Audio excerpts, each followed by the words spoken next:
সম্মানিত এলাকাবাসী, আসসালামু আলাইকুম ওয়া রাহমাতুল্লাহি ওয়া বারাকাতুহু। আপনারা ভালো আছেন সবাই? আল্লাহ শুকরিয়া, আল্লাহ রাব্বুল আলামিন আমাদেরকে দীর্ঘ বছর জালিমের নির্যাতন সহ্য করার পরে জালিমরা যখন একের পর এক সমাজে অন্যায়, অনাচার, দুর্নীতি, কদাচার করে যাচ্ছিল, আমাদের ইচ্ছা শক্তিকে গলা টিপে হত্যা করার প্রত্যয় ব্যক্ত করছিল, আমাদের ব্যক্তিগত, পারিবারিক, সামাজিক, রাষ্ট্রীয় সকল স্বাধীনতা গর্ব করেছিল,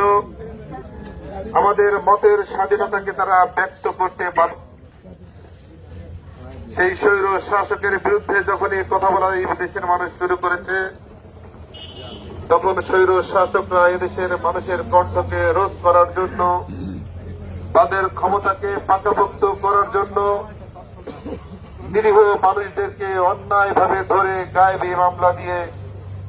কারাগারে নিক্ষেপ করে দিনের পর দিন, মাসের পর মাস, বছরের পর বছর কারাগারে রেখেছিল। আমি দীর্ঘদিন কারাগারে থাকার কারণে দেখতে পেয়েছি বাগেরহাটের এমন কোন জনপদ নেই যে জনপদ থেকে